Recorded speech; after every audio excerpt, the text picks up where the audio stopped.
Vue de chez nous, une émission proposée par les élèves de l'atelier radio du lycée Jeanne d'Arc de Pontivy. Vue de chez nous.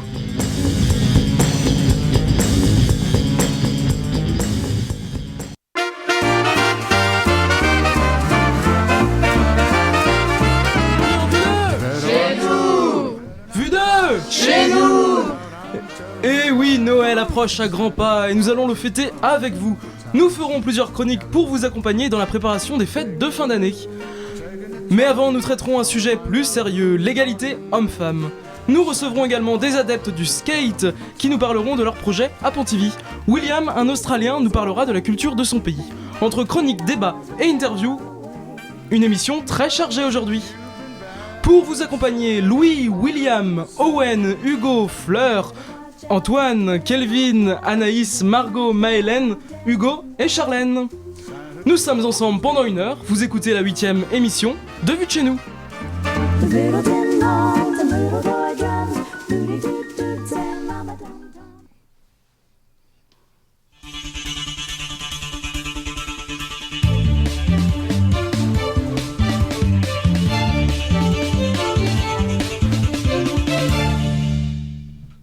Et on attend bien sûr vos réactions, hashtag VDCN.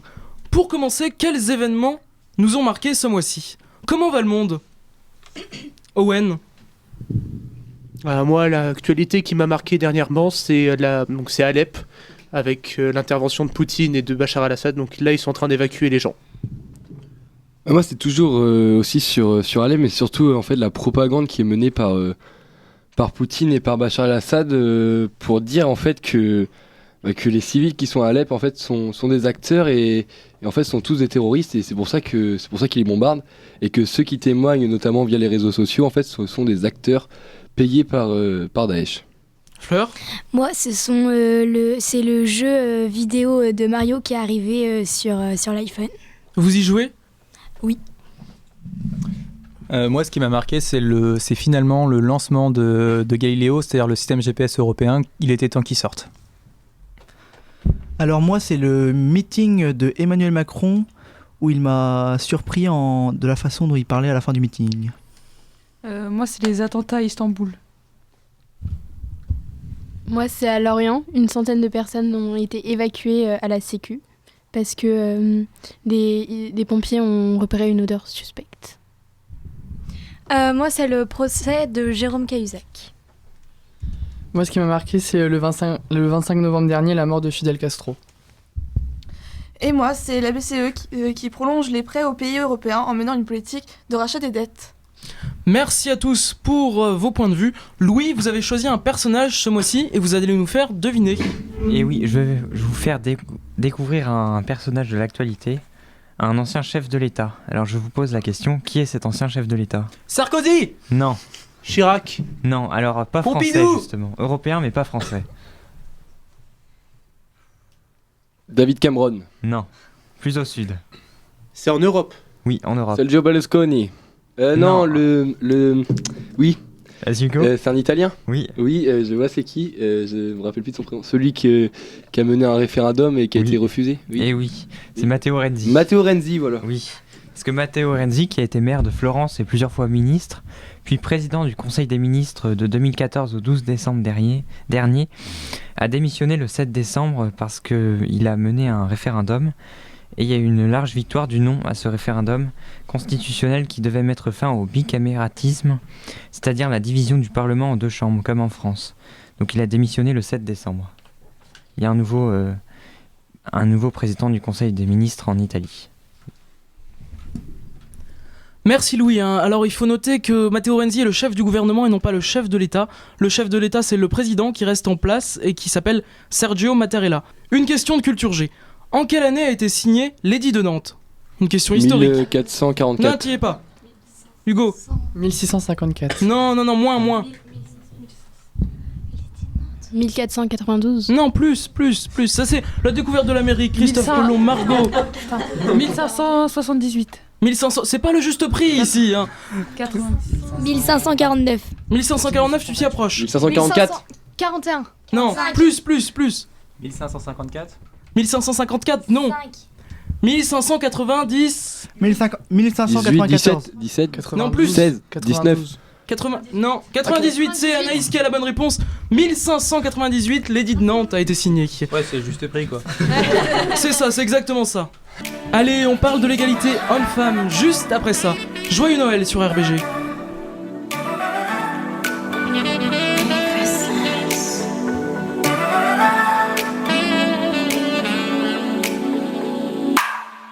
Once bitten and twice shy, I keep my distance.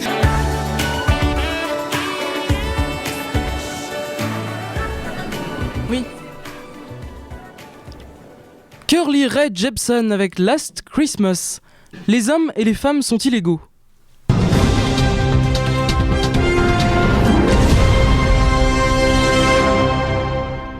C'est la question à laquelle nous allons essayer de répondre. Maëlène et Hugo, vous vous êtes intéressés au féminisme. Oui, alors tout d'abord, le féminisme est un ensemble de mouvements qui peut être politique, philosophique, social, fondé sur l'égalité des sexes. Le féminisme a donc pour objectif de définir, établir et atteindre l'égalité politique, économique, sociale ou encore juridique entre les femmes et les hommes. Le féminisme a donc pour objectif d'abolir dans ces différents domaines les inégalités hommes-femmes, dont les femmes sont les principales victimes. Bonjour Madame Kosker, vous êtes professeure de sciences économiques et sociales. Est-ce que vous voyez des différences entre vos élèves féminins et masculins aujourd'hui au lycée ? Des différences, non, pas vraiment. Ceci est dû au fait que j'ai pratiquement tout le temps une égalité garçon-fille au niveau de l'effectif. Et donc ensuite, mes élèves, j'ai autant d'élèves qui partent en filière comptable, commerciale. Donc non, la réponse c'est non. Au niveau des élèves, il n'y a pas véritablement de différence au niveau de l'orientation, par exemple, comme au niveau des résultats et au niveau de l'apparence. Les garçons et les filles réussissent de la même façon et s'orientent sensiblement dans les mêmes filières. Et donc ça veut dire que les filles et les garçons sont éduqués de la même manière ? Non. C'est-à-dire qu'il y a des différences d'éducation entre les garçons et les filles parce que les garçons et les filles évoluent dans des sociétés et dans nos sociétés, on attend une certaine attitude, un certain comportement pour les filles. Et même raisonnement pour les garçons. Mais les filles sont autant attirées par exemple que pour les grandes écoles, que pour les facultés, les BTS, ou alors elles ont plus peur, ou alors inversement les garçons ont peut-être plus peur d'aller vers des filières un petit peu plus difficiles. Là tout à fait, donc les filles ont tendance à s'auto-censurer. En fin de compte au niveau du post-bac, alors pas après la filière ES, mais peut-être plus scientifique, on retrouve très peu de filles par exemple dans les écoles d'ingénieurs ou dans les filières dans lesquelles il y a beaucoup de sciences orientées mathématiques, physique. Donc à ce niveau-là, oui, les filles s'autocensurent alors qu'elles sont largement capables de réfléchir comme les garçons. Et donc quelles sont les conséquences de cette socialisation différenciée, de cette socialisation différentielle ? Alors les conséquences, on les retrouve au niveau de la cellule familiale, c'est-à-dire qu'au niveau de la répartition des tâches domestiques, les filles n'exécutent pas les mêmes tâches que les garçons. Il y a du progrès, mais on n'est pas encore à quelque chose de naturel, entre guillemets, au niveau de la répartition des tâches domestiques. Il y a une différence au niveau de l'orientation, et la conséquence première, c'est le métier. C'est-à-dire que les filles, étant donné qu'elles s'autocensurent, on ne va pas les retrouver très nombreuses dans certaines professions. Donc il y a toute une logique à ce raisonnement. Les filles ne poursuivent pas d'études dans certains milieux, donc elles ne peuvent pas prétendre intégrer ou occuper un poste dans un milieu particulier. Mais une éducation fille-garçon similaire serait-elle possible ou alors c'est inimaginable ? Dans l'absolu, oui. Mais c'est à nous de modifier, les parents, les adultes, c'est à nous de modifier notre façon de voir les choses, c'est à nous de modifier dès la naissance, quelque part, c'est à nous de faire en sorte que les filles et les garçons soient traités de la même façon. Les rôles de la femme et de l'homme se sont-ils transformés au cours du XXe siècle ? Il y a une évolution, ça c'est une certitude. Les femmes ont joué des rôles très importants au niveau historique. Les femmes se sont impliquées, par exemple, au moment des 2 dernières guerres. Elles ont fait comprendre qu'elles étaient capables de prendre des responsabilités, d'agir, de réfléchir. Il y a eu aussi une évolution au sein de la famille, c'est-à-dire que les filles ont été capables de dire qu'elles étaient capables donc de poursuivre des études, donc les parents ont fait davantage confiance en leurs filles. À partir du moment où les filles ont commencé à poursuivre des études, elles ont pu prétendre à travailler tout simplement. à avoir une certaine autonomie financière. Et puis en parallèle, les progrès techniques ont permis aussi de soulager les femmes au quotidien. Les femmes ont eu, par exemple, la machine à laver, le réfrigérateur. Et donc tout ceci a permis aux femmes de poursuivre des études, d'exercer un métier, de se rendre compte qu'elles pouvaient s'épanouir ailleurs qu'à la maison. Donc oui, le rôle a évolué, mais les difficultés aussi, parce que les femmes se retrouvent toujours à gérer 2-3 journées dans la même journée, à cause, entre autres, de la mauvaise répartition des tâches domestiques. Il y a eu une diminution des inégalités, mais certaines inégalités persistent encore aujourd'hui. Donc comment on pourrait les réduire, ces inégalités de sexe, de genre ? Alors les inégalités, elles sont de toutes sortes. Donc on a parlé des métiers. Il y a également des inégalités, la plus criante concerne le salaire, c'est-à-dire que les femmes peuvent gagner il peut y avoir une différence de salaire qui peut aller jusqu'à 25% pour le même poste, la même expérience, le même diplôme. Donc déjà il faut communiquer sur ces inégalités. Il ne faut pas avoir peur de dire que l'on subit des inégalités. Il faut savoir aussi que les femmes qu'il existe une loi, la loi sur la parité, donc il faut se mobiliser pour que cette loi soit vraiment appliquée. Il ne faut pas avoir peur de dénoncer des partis politiques, des grandes entreprises qui préfèrent payer des amendes plutôt que de mettre en pratique cette loi sur la parité. Donc ça, c'est au niveau judiciaire. Le but, c'est de dénoncer tout ça, ne pas avoir peur de porter plainte et en parallèle, ne pas avoir peur de parler de tous ces sujets au niveau de la cellule familiale, avec les amis. Dès qu'il y a un dérapage, une blague douteuse qui peut faire sourire au premier abord, il faut savoir que derrière, il peut y avoir d'autres conséquences. En parler et dénoncer. Et ce n'est qu'à ce moment-là qu'on pourra vraiment continuer à progresser. Merci Anne Kosker, professeure de sciences économiques et sociales au lycée Jeanne d'Arc de Pontivy. Antoine, comment peut-on faire de l'égalité professionnelle une réalité ? Eh bien déjà, il faudrait commencer parce que tout le monde change un petit peu ses façons de penser et ses façons d'agir. Parce que comme la plupart d'entre vous le savent, les femmes sont confrontées de nos jours à un plafond de verre qui les empêche en fait d'atteindre le même niveau de salaire ou de poste à responsabilité que les hommes. Ils peuvent le voir. Et parfois pour des mêmes postes, elles sont au même poste, elles n'ont pas les mêmes responsabilités, elles ont pas les mêmes, on n'a pas le droit de leur faire la même confiance et non plus elles n'ont pas le même salaire. Il faudrait déjà commencer par changer les mentalités de tous ces patrons qui ont des mentalités où ils considèrent les femmes comme ayant le droit à moins d'argent, entre guillemets. Et je pense que ça va finir par changer au fur et à mesure, mais comme qui dirait, ça risque de prendre du temps. On avait fait le calcul avec notre prof d'économie, nous, et il nous disait que ça prendrait 250 ans pour que ça change réellement et qu'on ait une vraie égalité. Charlène, est-ce que tu peux nous dire exactement ce qu'est le plafond de verre ? Alors le plafond de verre, c'est quelque chose d'invisible qui sépare les hommes et les femmes. Ce qui fait que dans leur carrière, les hommes pourront aller toujours plus loin, alors que les femmes seront bloquées à un certain stade. Moi, je suis pas tout à fait d'accord avec toi, Antoine, sur tout ce que tu dis. Je pense pas que c'est uniquement de la faute des patrons si les femmes ont des moins bons postes ou des moins bons salaires que... Après, le salaire, si, en quelque sorte, mais c'est plus aussi une question d'éducation, comment les femmes, quand elles étaient jeunes filles, ont été élevées, et après... ce qu'elles pensent qu'elles ont comme capacité. Et donc elles vont peut-être, des fois, vu qu'elles elles ont été élevées de telle ou telle manière, du coup elles vont se fixer des limites qui n'existent pas. Voilà. Je repense que ce qu'a dit Madame Kosker, s'auto-censurer. Ouais. Donc qui sont les coupables ? C'est tout le monde ? La société, le mode de consommation, le capitalisme. Non, merci Hugo. Non, c'est un peu caricatural, mais oui, il y a un peu de tout le monde en fait. C'est vraiment, il faut que tout le monde fasse vraiment des efforts et que ça change. Après tout, on a bien vu que ça a changé sur les dernières années, sur les dernières 10, 20, 30 ans, 40, même 50 ans, puisque les femmes ont le droit de vote, ont le droit de majorité, ont le droit d'avoir leur propre argent. Ça, c'est que très récent. Donc au final, je pense que le temps va finir par faire changer les choses, mais il faut faire bouger un peu les choses à droite et à gauche. Mais le temps va faire bouger les choses tout seul ? Ou alors il faut qu'on agisse au quotidien, il faut qu'on dénonce ces inégalités ? Dénoncer, je sais pas si on peut vraiment le dénoncer. Quasiment tout le monde est au courant de ces inégalités. C'est ça qui est assez impressionnant, c'est que c'est un tabou, ces inégalités. Tout le monde est au courant de tout ça, mais pourtant, personne n'en parle et personne ne fait vraiment changer tant que ça avec des actions. Et ceux qui essayent de le faire, généralement, on les critique et on se fiche de leur gueule. Donc, Et je pense que c'est quand même... Depuis l'après-guerre, on va dire depuis 70 ans, ça a quand même beaucoup évolué par rapport au reste on va prendre une période de 1500 à 2016, assez vaste. Je pense que de 1500 à 1900, il n'y a pas eu d'évolution en 400 ans, tellement.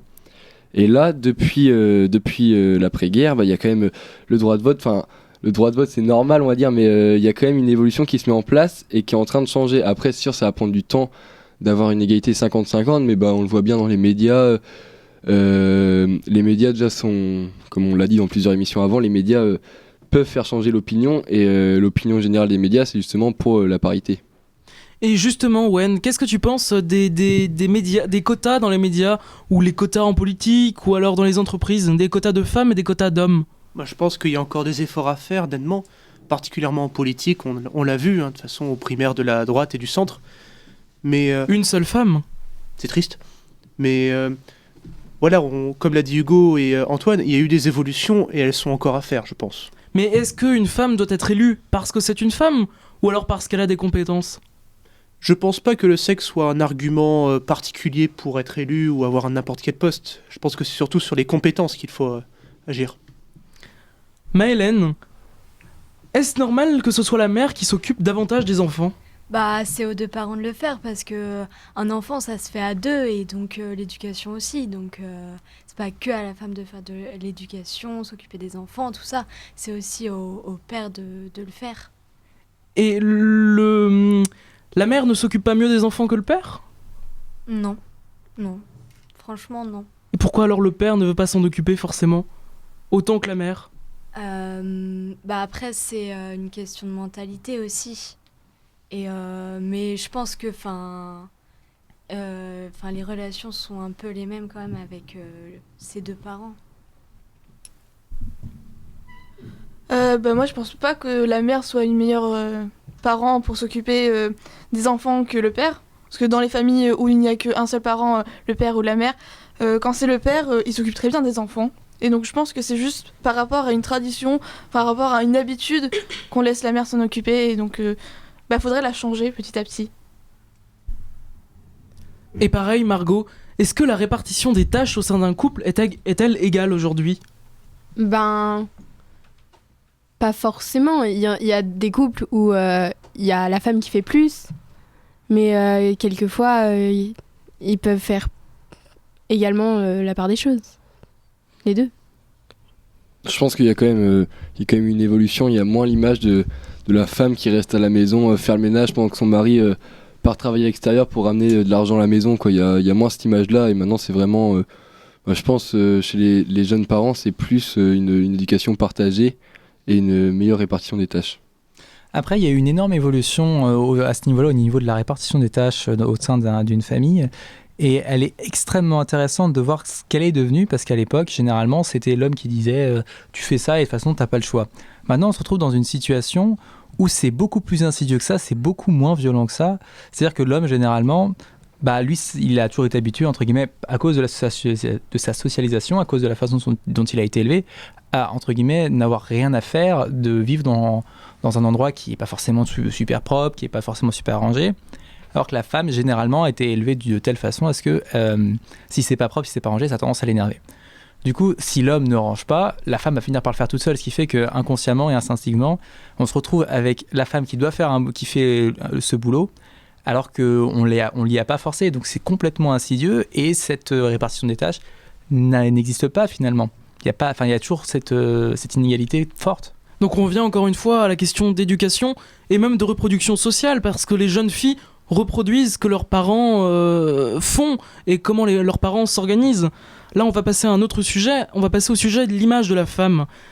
Qu'est-ce que vous pensez des publicités qui vendent la femme comme un objet, où on voit des corps de femmes? Hugo? Ça attire les hommes déjà. La femme peut être un argument commercial? Ah carrément. Carrément, comme l'homme peut être un argument commercial également. C'est le corps en fait peut vendre du rêve et peut pousser à la consommation. Quand on voit certaines pubs de parfums où on voit un homme torse nu qui est super baraque, des fois d'ailleurs je le confonds avec moi, et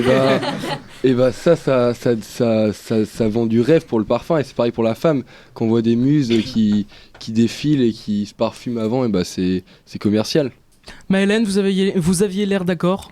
Oui, bah oui, c'est clair que c'est beaucoup plus vendeur une femme ou un homme qui est super bien fait, entre guillemets, voilà. Donc oui, c'est un argument commercial. Et même par rapport au concours de beauté, Miss France qui a été diffusé samedi dernier, est-ce que la femme est considérée finalement comme un objet? Antoine, tu trouves ça choquant?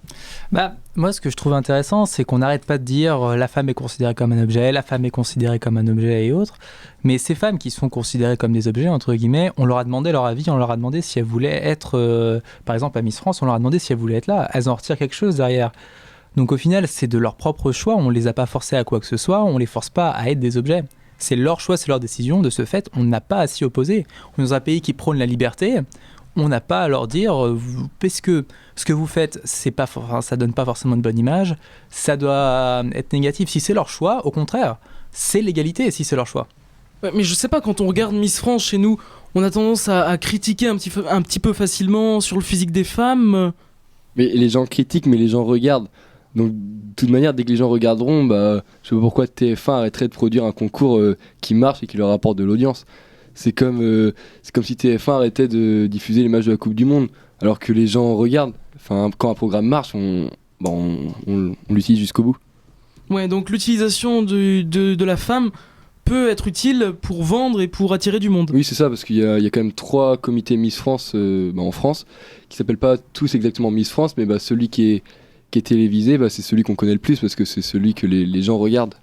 Ouais, vous y connaissez bien en Miss France. Oui, hein. oui. On va s'intéresser maintenant un petit peu plus au sujet de Maëlène et Hugo, le féminisme. Est-ce utile encore aujourd'hui d'avoir des associations féministes, des mouvements féministes? Owen? Je pense très clairement que oui, parce que ce sont ces mouvements-là qui ont fait avancer les choses, à mon goût, comme par exemple pour l'avortement. Alors, s'il y a encore des choses à faire, ils le feront, je pense. Mais est-ce qu'il y a encore des choses à défendre aujourd'hui? Je pense qu'il faut qu'on nous rappelle cette égalité, mais le problème c'est que maintenant les associations féministes, c'est de plus en plus vu très très mal par les gens parce qu'on a toujours cette image de la femme qui vient gueuler. Pardonnez-moi le mot, mais c'est littéralement ça. On a toujours cette image-là de cette personne qui vient toujours se plaindre et qui vient dire égalité, égalité, égalité, égalité et qui nous tape sur le système. Je pense que ces associations sont importantes, mais il n'y a plus tant que ça de cheval de bataille, entre guillemets, puisqu'on est au courant de ces inégalités, mais il nous faut vraiment un rappel. Je pense que c'est plus un travail de rappel qu'il faut faire plutôt que de répression. D'accord, donc le féminisme aujourd'hui est encore nécessaire, mais est-ce que le féminisme consiste à supprimer toute forme d'inégalité entre les hommes et les femmes? Dans ce cas, on se débarrasserait de la galanterie, on arrête de porter les pianos pour le 3e étage, on les laisse faire aussi, après tout, égalité. Margot, est-ce que le féminisme, c'est supprimer toute forme d'inégalité? Non, Les hommes et les femmes pourront être égaux? Oui, sûrement. Un jour, on l'espère tous qu'il n'y aurait pas de baisse de salaire pour les femmes ou d'hausse de prix pour certains produits. Tiens, Hugo, ma question s'adresse à vous. Comment un homme peut-il être féministe? Est-ce que vous êtes féministe, Hugo? Oui. Oui? Et comment un homme peut être féministe? Grâce aux idées grâce aux idées du féminisme, quoi. Oui, donc un homme peut avoir des idées finalement qui défendent pas forcément ses intérêts. Oui. Charlène? Je pense que du moment que tu juges que les femmes sont égales à l'homme, tu peux te dire que tu es féministe. Et il n'y a pas forcément besoin de lutter, de faire quelque chose. Rien que de changer sa mentalité, c'est déjà beaucoup participer. Merci, maintenant on va essayer de voir quels sont les stéréotypes entre les hommes et les femmes et voir s'ils sont vérifiés ou non. Les hommes et les femmes sont-ils différents par nature? Est-ce qu'il y a une différence à la base? Oui, clairement oui. Déjà une différence, je veux dire, dans le domaine du sport, tout ce qui est physique. Pourquoi les hommes et les femmes ne concourent pas ensemble dans des courses professionnelles? C'est parce qu'ils n'ont pas les mêmes capacités physiques à Alors la base. ça devrait faire partie de l'égalité justement. Les hommes et les femmes devraient pouvoir jouer ensemble. Non. Pourquoi? Parce que c'est 2 corps différents. J'ai pas besoin de faire un dessin pour vous montrer qu'un homme et une femme ne se ressemblent pas vraiment. Et c'est 2 corps différents, donc avec des caractéristiques différentes. Et une femme sportive de haut niveau on va dire la meilleure femme sportive de haut niveau dans tel ou tel sport ne pourra pas rivaliser avec le meilleur sportif de haut niveau dans le même domaine. Vous êtes en train de dire que physiquement, l'homme est plus fort que la femme. Non, l'homme est plus fort que la femme. Bah oui. Ouais, c'est physiologique. L'homme est plus fort que la femme, c'est physiologique. C'est quelque chose qui, basiquement, si on prend deux individus, par exemple deux jumeaux, un homme et une femme qui sont nés du même père et de la même mère en même temps, l'homme sera toujours plus fort. Normalement, c'est une question physiologique dans ce cas-là, puisque c'est une question de testostérone, c'est une question d'hormones, c'est physiologique. La différence n'a même pas à se faire, ça a été prouvé maintes fois, que ce soit par des scientifiques féminins ou masculins. La différence existe. Les hommes sont théoriquement plus forts que les femmes. C'est même pas quelque chose qui est contestable vraiment. Charlène, Antoine est-il plus fort que toi ? Là, oui. Mais globalement, tous les hommes ne sont pas plus forts que non, mais j'ai les bien femmes. dit, bien sûr. Mais en moyenne et en théorie, sur deux individus qui ont été élevés de la même façon et ainsi de suite, l'homme sera normalement plus fort que la femme. Par exemple, deux individus qui ont été élevés pareil, de jumeaux. Si la jumelle, la fille, fait de la boxe et que le gars fait du piano, bah excuse-moi, mais en tant que conflit, je pense que la fille foutra une branlée à son frère, je pense. Hein. Oui, mais si c'est deux individus élevés de la même façon, il y a forcément une différence. C'est ce que tu disais de sportifs de haut niveau. Oui, mais parce que c'est des sportifs de haut niveau, oui. Du coup ils ont été, ils sont entraînés pour, et donc, mais si c'est parce que les sportifs de haut niveau, on garde que les meilleurs. Mais je veux dire, un frère et une sœur, là je suis pas trop d'accord avec toi, ils peuvent très bien se lancer tous les deux dans le sport de haut niveau. Et c'est pas pour ça que le gars sera plus fort, parce qu'il sera peut-être moins bon. C'est que dans le sport de haut niveau, on garde la crème de la crème. Mais je parle juste d'un point de vue physiologique pur. Oui, sans justement, aller aussi on parle loin. de sport. Est-ce qu'il y a des sports réservés à l'homme et des sports réservés à la femme ? Non. Il y aura les éternels stéréotypes de la femme à la danse et les hommes à la boxe, mais de toute façon, comme au sport, il y a eu des femmes championnes de boxe encore une fois, donc ça ne prouve rien, je pense. Honnêtement, Owen, tu serais prêt à faire de la danse classique, ou alors les stéréotypes t'empêcheraient de faire ce sport ? C'est pas une histoire de stéréotypes, c'est juste une histoire de passion. Là, c'est une question de sociologie, je pense. Parce que, comme il disait, il y a le fameux truc de les filles à la danse et les gars au foot. Parce que ça a été tellement... nos parents nous ont montré que c'était comme ça que ça se faisait, leurs parents leur ont montré la même chose et ainsi de suite. Donc là, on se retrouve dans une situation où c'est encore une fois la société qui fait que c'est comme ça. Mais il y a certains garçons qui font de la danse classique et ils sont même extrêmement bons. D'ailleurs, les garçons ont une façon de danser bien différente des filles, puisqu'ils peuvent par exemple faire des sautés beaucoup plus impressionnants. Donc il y a possibilité pour les deux de faire la même chose. Anaïs, est-ce qu'il y a des métiers qui sont réservés soit aux hommes, soit aux femmes ? Bah non, on a autant de capacités dans un métier que dans un autre. Enfin, c'est équitable. Des femmes pompiers et des hommes esthéticiennes, c'est possible ? Bah oui, tout est possible. Antoine ? Il y a quelque chose qui est extrêmement intéressant, c'est bien que tu parles du fait des femmes pompiers, puisqu'on trouve dans une des rares situations où les épreuves physiques sont les mêmes, que ce soit pour les hommes que pour les femmes. Donc c'est certes théoriquement plus compliqué pour les femmes d'être pompiers parce qu'il y en a moins, mais néanmoins elles ont les mêmes chances théoriquement que les hommes de le faire, et ça peut se faire. Mais après, je pense que c'est encore une fois aussi une question de sociologie et de comment on a été éduqué à la base. Mais même dans les entreprises, au niveau hiérarchique, les femmes la plupart du temps ont moins de responsabilités que les hommes. Est-ce que c'est normal ? Est-ce que les femmes sont moins capables de gérer une situation ? Si on prend le cas d'Angela Merkel, qui est quand même à la tête de l'Allemagne depuis quelques années déjà, je pense que si on lui dit que les femmes sont moins capables de gérer quelque chose que les hommes, je pense pas qu'il sera totalement d'accord avec ce fait-là. Je pense que c'est une question de compétences vraiment humaines, que ce soit homme ou femme. C'est une question de compétences, de savoir, de savoir-faire. Et c'est le mélange de tout ça qui fait après si on est apte ou pas à prendre certaines responsabilités. Oui, donc les femmes peuvent avoir autant de compétences, mais on en revient à la discrimination positive et au phénomène de quota. Ça veut dire qu'on va demander à ce que dans une entreprise, les femmes aient un certain nombre de postes d'importants. Est-ce que c'est normal ? C'est compliqué de répondre à ta question là, je t'avoue. Normal, je sais pas. Après, faut peut-être qu'il faudrait passer par cette étape-là pour justement aller vers l'égalité homme-femme. Faut y passer un moment. Après, je pense qu'une fois que le processus sera lancé, on n'aura plus besoin d'imposer ce nombre de quotas, mais je pense que ouais, au départ, faudra. Enfin, je me suis pas renseigné si c'était déjà fait ou pas dans certaines entreprises. Si, il y a même des partis politiques et des entreprises qui préfèrent payer des amendes plutôt que d'engager des hommes ou des femmes. Ah d'accord, donc je ne me suis vraiment pas renseigné sur ce sujet-là. Antoine, mais je te crois. Bah du coup en fait, je pense que ça peut être important pour faire comprendre aux femmes qu'elles ont autant de chances que les hommes et que justement elles peuvent se faire embaucher. Et une fois que toutes ces femmes auront eu des métiers à responsabilité ou autres, elles feront, leurs filles forcément essaieront de faire pareil, puisque si on se retrouve toujours dans une situation d'imitation. Et du coup, si les mères ont eu ces emplois à responsabilité, les filles essaieront de faire pareil. Et du coup, là, on se retrouvera avec une vraie situation d'égalité derrière, je pense. Donc ça pourrait servir pour lancer ce processus. On en revient toujours à la même question, ça va prendre du temps, mais ça finira par arriver un jour. On va continuer à l'approche de Noël. Est-ce qu'il y a des jouets qui sont plus réservés aux hommes ou aux femmes ?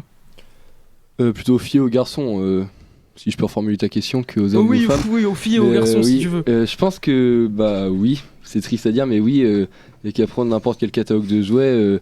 Les pages pour les filles, ce seront les pages en rose, les pages pour les garçons, ce seront les pages en bleu. Mais là, c'est toujours pareil, c'est parce que ça revient au concours de Miss France, c'est que ça fait vendre, ça marche. Et tant que le processus marche, je vois pas pourquoi, si tu te retrouves patron d'une boîte de jouets, tu vois que les poupées ça part pour les filles et les voitures pour les garçons, tu vas pas changer ce qui marche, quoi. Ça te rapporte de l'argent, tu vas laisser comme ça. Mais je peux penser à Carrefour qui cette année a fait un catalogue de jouets filles-garçons, pardon. Il n'a pas différencié les filles et les garçons. Oui, c'est bien, mais après tout le monde ne le fait pas encore, quoi. Anaïs, est-ce qu'un garçon peut jouer avec une dinette ? C'est oui, idiot comme question, mais c'est... Oui. Tous, voilà. Moi, je pense que c'est une responsabilité des parents aussi, un petit peu, de pas forcer la fille à jouer à la dinette et le garçon aux voitures. Moi, mes parents, ils inversaient. Je jouais aux voitures et mon frère jouait à la poupée avec moi. Il y avait aucun problème et au moins, on n'est pas dans un stéréotype. La fille joue à la dinette, fait le ménage. Et donc, je pense que c'est largement possible de se défaire des contraintes filles-garçons. Mais là, ce qui est assez marrant, c'est que généralement, c'est pas les parents qui disent aux enfants de choisir tel jouet ou tel autre, c'est eux qui choisissent eux-mêmes d'avoir ce jouet-là parce que, entre guillemets, leurs copains à l'école ont eu le même jouet. C'est-à-dire que un garçon qui va venir et qui va être le seul à dire « moi je joue à la poupée », il va tendance à se retrouver un peu dans son coin et on va se moquer de lui. Donc c'est encore une fois une question de socialisation, on revient toujours au même problème. Si tout le monde se dit que les poupées c'est pour les filles, les garçons s'en approcheront pas juste parce que sinon ils sont stigmatisés. Ça se joue aussi donc du coup sur les médias, ce que dit Antoine, pas que dans la cour de récré, c'est que on a eu des milliers de pubs montrant des filles heureuses d'avoir leurs poupons et des garçons s'éclater avec leur voiture télécommandée. Et pour en finir avec les stéréotypes, y a-t-il des traits de caractère qui sont plutôt masculins et des traits de caractère qui sont plutôt féminins ?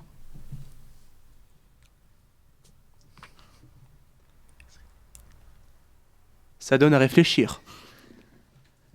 Antoine ? J'avoue que la question est un peu compliquée, j'y avais pas pensé personnellement, Par exemple, j'avais pas réfléchi plus que ça. Mais... On peut dire qu'une femme est plus souvent bavarde que l'homme, qu'une femme a tendance à râler, est-ce que c'est vrai ? Je pourrais pas dire si c'est vrai, je vais pas m'avancer, mais si ça l'est, et entre guillemets, dans ces cas-là, on peut penser au fameux stéréotype de les femmes ne savent pas conduire ou les femmes n'ont pas un bon sens de l'orientation. Certains scientifiques se sont amusés à prouver que les femmes ne voyaient moins bien dans l'espace. Enfin bon, il y a plein d'idées et là-dessus, je pense qu'on est encore dans un terrain un peu inconnu. C'est peut-être un peu trop compliqué pour notre humble niveau, mais je sais pas. Mais qu'est-ce qu'il faut en faire de ces stéréotypes ? Est-ce qu'il faut continuer à en parler, à les diffuser, ou alors il faut les démonter et dire que non ? Une femme ne va pas plus mal conduire qu'un homme ? Si on veut arriver à une vraie parité homme-femme et à une égalité, oui, il faut oublier ces stéréotypes, sinon on va avancer en reculant, donc on va reculer. Et est-ce que les traditions culturelles et religieuses sont-elles un obstacle à l'égalité homme-femme, à ces stéréotypes ? En France, on a entre guillemets moins ce problème puisqu'on est censé être un pays athée. Je dis bien censé puisque certaines religions, comme par exemple la religion musulmane, où la femme a une place moindre que dans d'autres religions, ça peut être un frein effectivement, même si en France, on a fait quand même pas mal de choses pour empêcher que ça arrive. Mais c'est toujours le cas dans plein d'autres pays et toujours un peu quand même le cas en France quand même. Mais ça peut être un frein effectivement, je pense que la culture peut être un frein. Ouais, je pense que clairement, ouais, c'est ancré dans les cultures, donc je pense que forcément c'est quelque chose qui est ancré et qui est difficile à changer, mais ça va être c'est un travail que tout le monde doit entreprendre et c'est quelque chose qu'on doit tous agir pour changer les choses, pour changer les mentalités. Et on en a parlé tout à l'heure, une façon d'agir, c'est d'agir sur l'éducation. Lors de l'éducation d'un enfant, une différence entre une fille et un garçon est-elle faite ? Est-ce qu'on éduque de la même façon des filles et des garçons ? Je pense qu'inconsciemment, oui. Sans les parents, les parents vont pas dire tiens, je vais éduquer mon gars de telle façon et la fille d'une autre façon, mais je pense qu'inconsciemment, oui, il y a une différence qui est faite. Là, après, on en revient à ce que Madame Coscar nous expliquait tout à l'heure. Il y a une reproduction sociale. C'est-à-dire que si notre mère a été élevée d'une telle façon, elle va faire pareil pour sa fille. Et si elle a vu son frère se faire élever d'une autre façon, elle va faire pareil pour son fils. S'il y a une reproduction sociale, et dans ces cas-là, on tourne en rond avec ce que Madame Coscar nous expliquait plus tôt. Mais c'est pareil pour les normes et valeurs transmises. On va pas transmettre les mêmes normes et valeurs à une fille qu'à un garçon. Par exemple, une fille, on va lui laisser pousser les cheveux, alors qu'un garçon, on va lui couper tout de suite les cheveux. Est-ce que tu trouves ça normal, Margot ?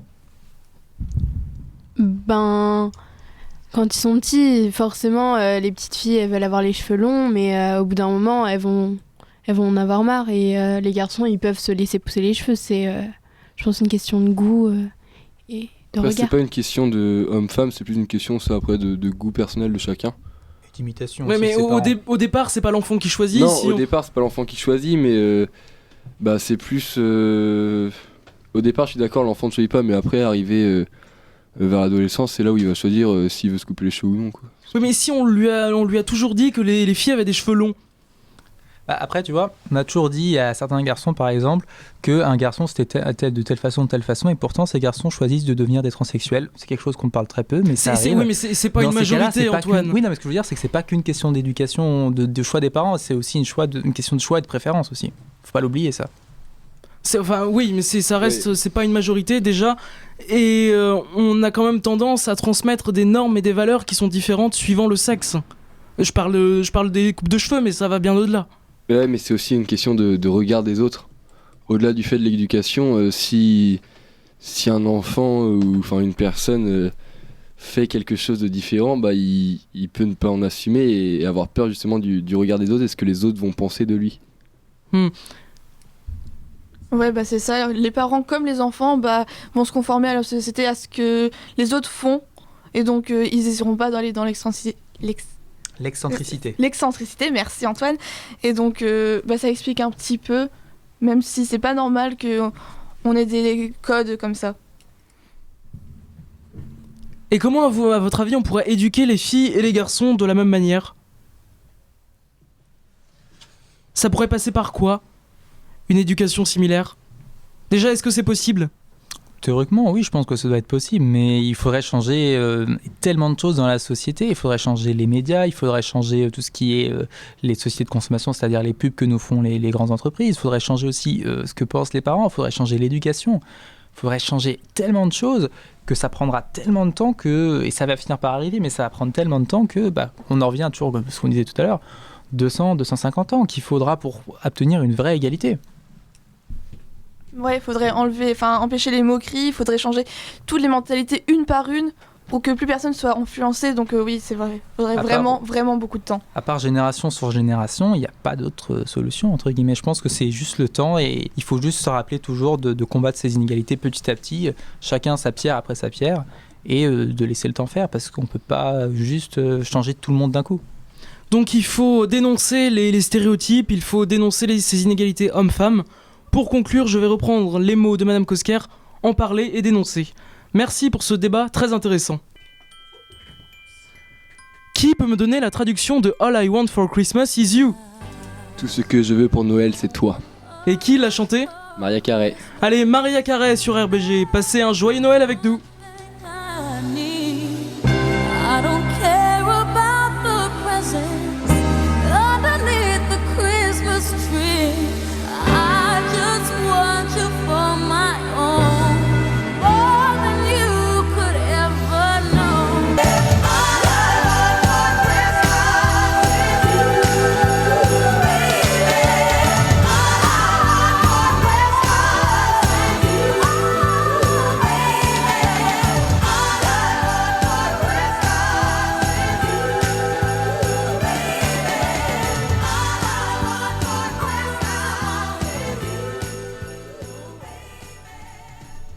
Ah, ça fait du bien, Maria Carré, Hugo.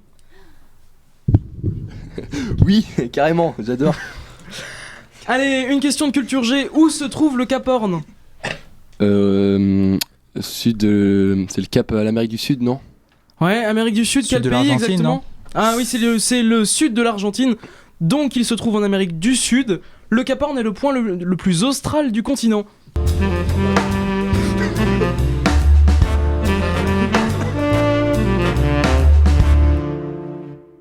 Antoine, tu vas nous parler de l'art dramatique. Oui, je vais vous parler de théâtre. Je ne sais pas si vous êtes un petit peu familier avec ce qui s'est passé à Salem il y a quelques années, il y a même quelques centaines d'années, ce qui s'est passé dans le cas des sorcières de Salem. Parce que je vais vous parler d'un auteur qui a écrit Les sorcières de Salem, qui s'appelle Arthur Miller, qui l'a écrit dans le cadre pour lutter contre le macartisme à l'époque aux États-Unis. Donc le macartisme, pour ceux qui ne savent pas ce que c'est, c'était à l'époque où un peu guerre froide, et où quand on était un artiste communiste, généralement on se faisait censurer dans tous les sens.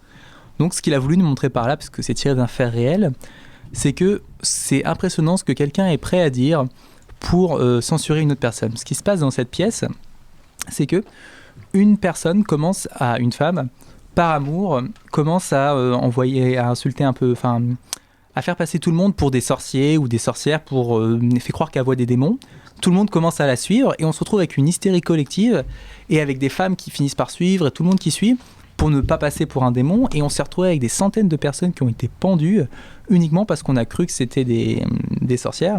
Et donc dans cette pièce de théâtre écrite par Arthur Miller, on se retrouve avec Abigail, qui est le personnage central, qui, par amour pour John Proctor, décide de commencer à, excusez-moi l'expression, mais foutre la merde. C'est-à-dire que dans tous les sens, à tous les moments, elle est en train de dire qu'elle voit des démons et elle envoie tout le monde se faire brûler et pendre. Et on se retrouve dans une histoire vraiment extrêmement intéressante où on ne sait plus vraiment qui est gentil ou qui est méchant, qui a vraiment fait quelque chose ou autre. Et tout le monde se prend au jeu, en fait. Parce que si on ne se prend pas au jeu, on se fait pendre. Et du coup, on se retrouve dans une histoire extrêmement intéressante, très tragique, mais qui est vraiment une histoire intéressante. Donc si elle passe si la pièce est tournée et jouée près de chez vous, allez-y. Merci Antoine. William, tu es australien et tu vas nous présenter ton pays. William, you are Australian and you will present us your country. Ah oui, perfect. First of all, I've been asked to talk a little about where I come from in Sydney. First of all, wherever you go in Australia, you're guaranteed to find some funny blokes. Another interesting thing, similarly to France, is all over Australia you'll be able to find a handful of different accents. However, one thing all Australians have common is that they know a group of blokes hard as nails who will have a good go at everything. Give it a fair crack, although they might be a little loudmouthed in the process.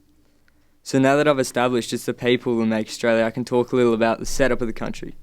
First of all, Australia is its own country to have its very own continent. So it's bloody big. Around 80% of Australia's population lives within 2 hours of the coast. This is heavily thanks to the outrageous weather. The closer you go to the centre of Australia, the hotter, drier and more bare it becomes. However, through this fact, we draw our most beloved legends. The closer to the centre, the tougher the blokes are.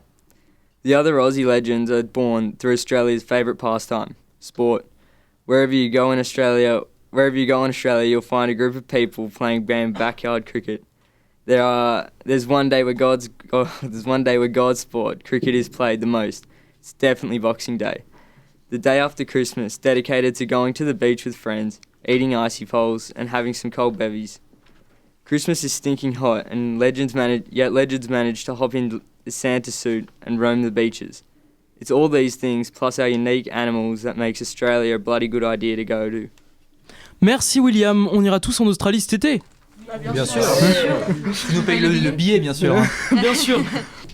Comment bien manger à Noël, Maëlène et Margot? Alors, on a décidé de vous faire une chronique sur les recettes de Noël et on va vous faire la recette des sablés de Noël, le basique de Noël. Alors, pour la pâte, donc ça sera des sablés pour environ... ça sera une recette pour des sablés pour environ 50 sablés.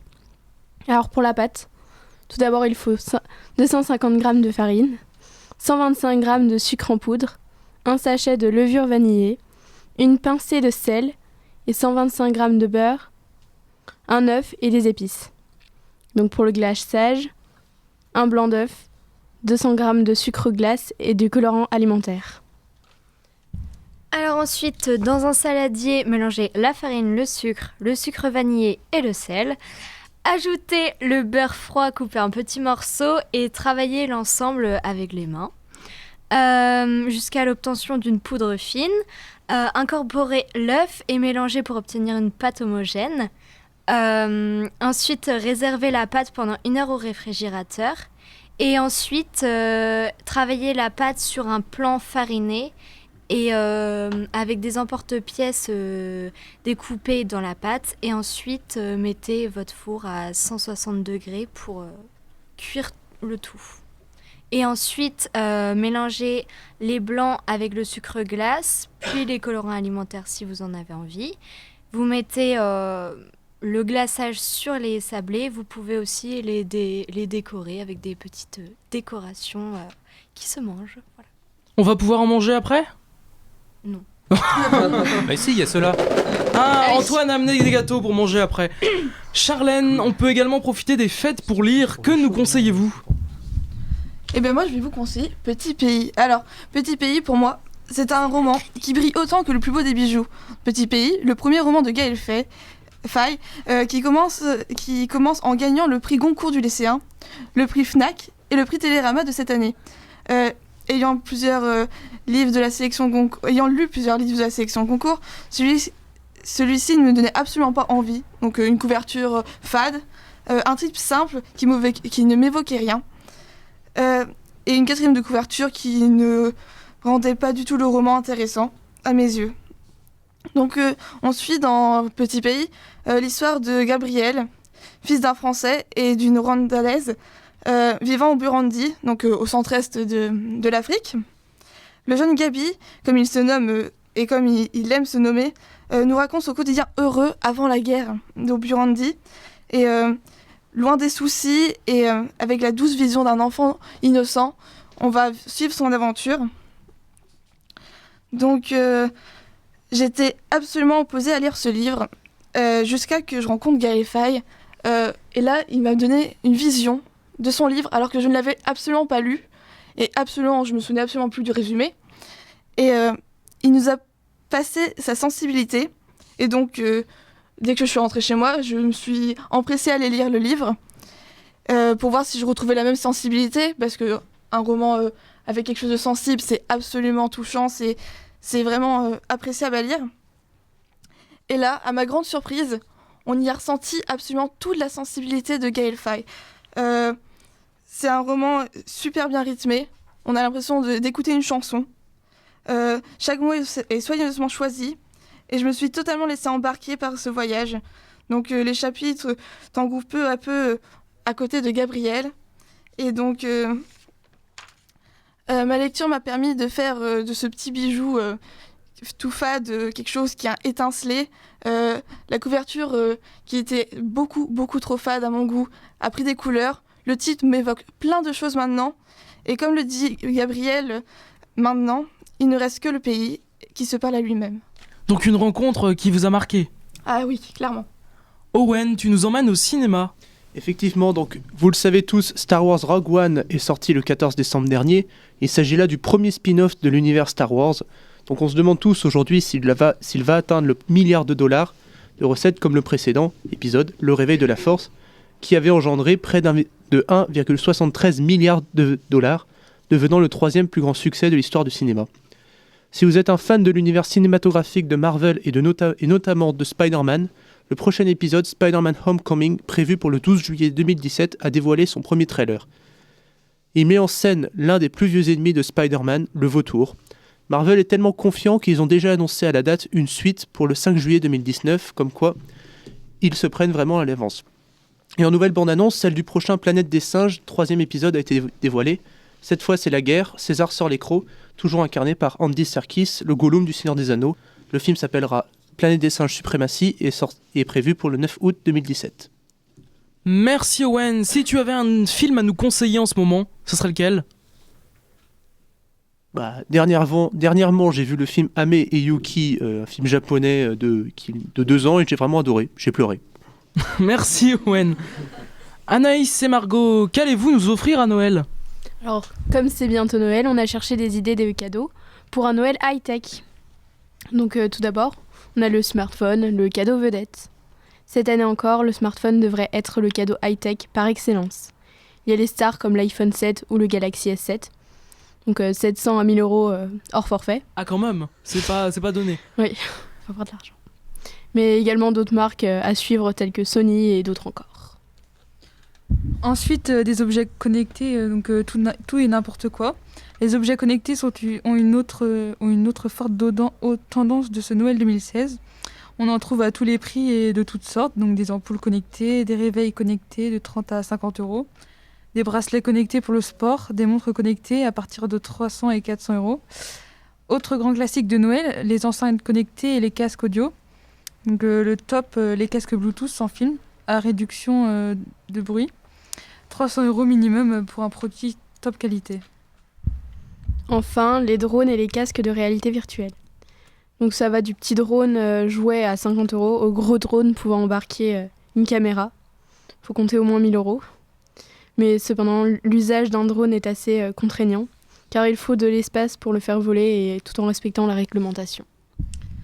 Il y a aussi le casque de réalité virtuelle qui permet de regarder des films et des vidéos en 3D avec un téléphone. Le casque est compatible avec la majorité des smartphones et le contenu téléchargeable depuis Apple Store ou Play Store. Le choix ne manque vraiment pas et c'est tant mieux car les cadeaux high-tech sont les idées cadeaux préférées des Français cette année encore. Merci les filles. Kelvin, pour ceux qui nous écoutent et qui vous voient pas, tu es déguisé en Père Noël et tu as des informations insolites pour nous. Et oui, c'est Kelvin aujourd'hui le Père Noël. Ouais, c'est moi aujourd'hui. Et donc pour vous, j'ai relevé 4 informations insolites. Donc on commence par un couple qui voulait partir en vacances à Nice, donc dans le sud de la France. Mais au moment d'arriver à destination, ils se sont rendus compte qu'ils sont arrivés à Nice en Serbie. Tout ça à cause de faux sites comparateurs de vol qui induisent en erreur. Le couple s'est dirigé vers un aéroport qui se trouvait à 150 km de là et ont pris l'avion pour rejoindre Nice dans le sud de la France après. Deuxième information, un film d'animation intitulé Sausage Party vient de passer devant le tribunal pour scène violente. Le film est l'histoire de Saucisse qui veut chercher d'où elle vient en faisant des ébats sexuels avec du pain, un film qui est interdit aux moins de 12 ans en France. Le tribunal a tranché et pour eux le film n'est pas violent. Drôle d'histoire en Californie où une truie a été employée dans un aéroport pour améliorer le confort des passagers. Sa mission étant de se déplacer de passager en passager pour se faire caresser avant le voyage. Cela est censé déstresser les voyageurs. Enfin, le plus petit rond-point existe et il se trouve en Belgique. En effet, suite à un nombre important d'accidents, un rond-point devait s'installer dans la ville de Beringen, mais le problème était qu'on ne pouvait rien y mettre hormis un poteau avec des panneaux signalant un rond-point. Une idée sans doute moquée, mais qui cependant a fait chuter le nombre d'accidents. Voilà, c'est tout pour aujourd'hui. Merci Kelvin. Fleur, tu vas nous parler d'un sportif. Oui, alors aujourd'hui je vais vous parler de natation avec Michael Phelps qui est né en 1985. C'est un nageur américain spécialiste des épreuves de pavillon, de nage libre et de 4 nages. Figurez-vous que c'est le plus médaillé de l'histoire des Jeux Olympiques avec 28 médailles dont 23 d'or remportées entre 2003 et 2016. Il est également le nageur le plus titré de l'histoire des championnats du monde de natation. Fleur, qu'est-ce qui est arrivé à votre voix ? Je l'ai perdue. Ah, j'espère que vous allez la retrouver. Oui. Hugo, les infos sérieuses ou presque, ce sont les infos Hugo. Ah bah tu ne verras plus. Mais M. Sarkozy se trouve un compromis un peu bâtard. Si je voulais faire rire quelques-uns ou en faire grogner d'autres... Réfléchissez 2 minutes, avec Cécile. Eh bien oui, ça va mieux.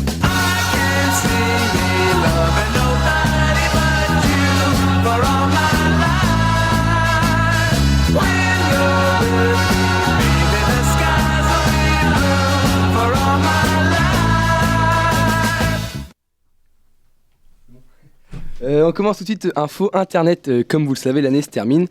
J'ai donc regardé les recherches qui ont été faites sur Google depuis janvier 2016 en France.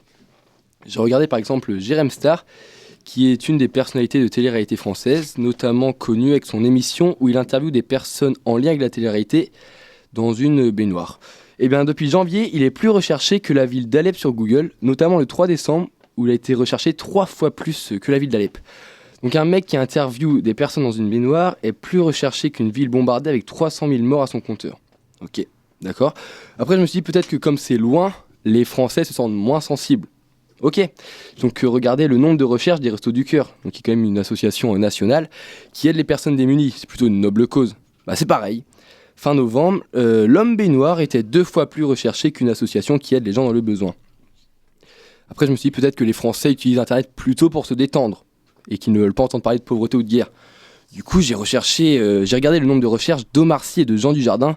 C'est quand même 2 piliers du cinéma français. Hein. Il y en a un qui a gagné un César, l'autre un Oscar. Et ben, en additionnant leur nombre de recherches, on est inférieur au nombre de recherches de Jérém Star. Donc mon bilan en 2016, c'est que les salles de bain attirent. Donc si vous voulez prendre une bonne résolution pour 2017, investissez chez Ikea. Info sport maintenant, le 13 décembre dernier au Qatar, se déroulait un match où le Barça affrontait le club saoudien Al Ahly pour un match amical. Et on y a vu Lionel Messi qui a vomi à la 25e minute au bord du terrain. Vomir sur le terrain de foot du Qatar. Quand on sait que la flagellation est utilisée par l'État pour punir la consommation d'alcool et les relations sexuelles illicites, je serais pas super rassuré à la place de Messi en ce moment. Info politique, François Hollande ne se représentera pas à l'élection présidentielle de 2017. C'est dommage, je sais. C'est le premier président de la Ve République à ne pas se représenter à sa succession. Son ex-premier ministre Manuel Valls lance quant à lui sa candidature. Ils ont le même bilan quinquennal, mais Valls pense pouvoir restaurer le PS. On dirait 2 potes complètement bourrés à 5h du matin. Un qui est conscient qu'il n'est plus en état de conduire, mais l'autre pense que si, il peut ramener tout le monde à bon port. Info politique États-Unis maintenant. Donald Trump a annoncé les grands noms de sa future équipe présidentielle. Bon, sans surprise, ce sont majoritairement des hommes blancs. Il y a quand même 2 femmes, hein. Youpi, vive la parité. Bon, on les excuse parce qu'elles sont toutes 2 milliardaires. Il a nommé par exemple un climato-sceptique à la tête de l'Agence pour l'environnement, bravo. C'est pas fini parce qu'il a aussi nommé un anti-salaire minimum et un anti-syndicat en tant que ministre du Travail, bravo. Et il a nommé aussi un banquier qui a prospéré pendant la crise au trésor public, bravo. Bon après, la plus grosse bague du 21e siècle restera quand même Nicolas Sarkozy qui avait nommé Roselyne Bachelot ministre des Sports. Ça s'applaudit. Info géographie maintenant, la mer Morte est 429 mètres en dessous du niveau de la mer. Déjà, il y a 2 choses qui me viennent en tête. La première, c'est qu'on s'en fout. Mais la deuxième, c'est qu'aussi, en dessous du niveau de quelle mer ? Parce que je sais pas, parce qu'a priori, la mer Morte, c'est aussi une mer. Donc ce serait par rapport à l'océan Atlantique. Mais du coup, ça voudrait dire en dessous du niveau de l'océan, et pas de la mer, vu que l'océan Atlantique, c'est un océan, et pas une mer. Alors que la mer Morte, c'est une mer, mais en dessous du niveau de la mer. Alors que l'océan Atlantique, c'est un océan, et pas une mer, mais qui est au-dessus du niveau de la mer, alors que c'est un océan, et la mer Morte, qui est une mer, est en dessous du niveau de la mer. Je vois que vous avez pas trop bien compris, vous voulez que je vous réexplique ? Oui, vas-y. La mer Morte, c'est une mer. L'océan Atlantique, c'est un océan, ok ? Mais la mer Morte, qui est une mer, est en dessous du niveau de la mer, alors que l'océan Atlantique, qui est un océan, fait partie du niveau de la mer, ok ? Donc ça pose un problème quand même.